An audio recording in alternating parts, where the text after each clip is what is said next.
For the ladies out there who watch my videos when I'm giving advice to people on how to just be better people, there's absolutely no point in ladies or women who are supposed to behave like ladies coming onto my TikTok page and showing the world how rude, vile, and vulgar that they truly, truly are. A lot of times, what you'll do, and these are the four most common insults that you use, and I mark this down because I've been hearing these types of commentary since my stand up comedy days 27 years ago. Have you ever been on a date? Kind of a foolish thing to ask someone who's 52 years of age, don't you think? But to answer the question, far too many, and they were far too expensive with far too little payoff. But that's not why I make videos. Have I been on a date? You're trying to insinuate that I'm a virgin. That's what you're trying to do. But have I been on a date? Yes, with women far better than you.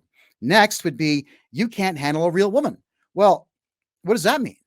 If you mean you, if you're going to get on the internet and talk about my genitalia, my mother, talking about me having sex with animals and so on, does that make you a real woman? Does being miserable and angry and making TikTok videos about how angry you are, does that make you a real woman? No, it doesn't. Real women, they know their place. They know how to keep a man in their life. They know how to treat a man. They know how to treat the public. They know how to behave like a lady.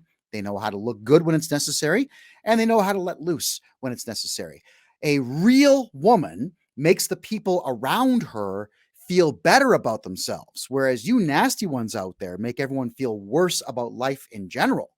So I can handle you in an argument, and I certainly can handle you in the game of insults, but that's a waste of time.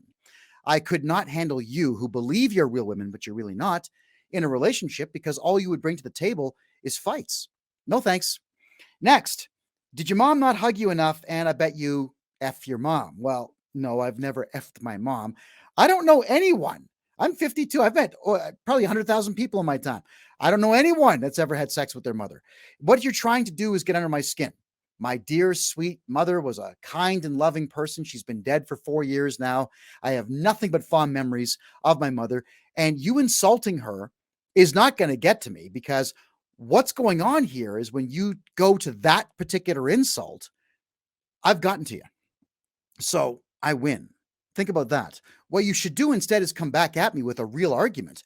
If you disagree with what I say, tell me why and state some facts. Insulting my mother? Come on. You're supposed to be women. You're supposed to love other women, supposed to protect other women, but you don't. You're insulting a woman who's been dead for 4 years. Grow up.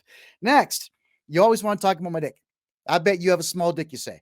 Well, as a stand-up comedian, I made that public a long time ago through euphemism and jokes, not through photographs. I'm certainly not going to release photographs of my junk out there. You ladies need to know it was the right size to make the number of kids I wanted to make, and it's the right size to not choke any woman to death who decides to put it in their mouth, okay? Really, coming out here and telling me I have a small dick because I've brought forward a piece of information that's, I guess, too real for you is not an argument. It's just you showing the world that you're dumb, you have a low intelligence quotient, and you have absolutely no patience for anything in life, and you certainly cannot construct a proper argument. And what you're doing also is making it easy for guys looking for a decent woman in their life to know that you're not a decent woman and pass you by and go to Eastern Europe and get themselves a real wife. How does that sound?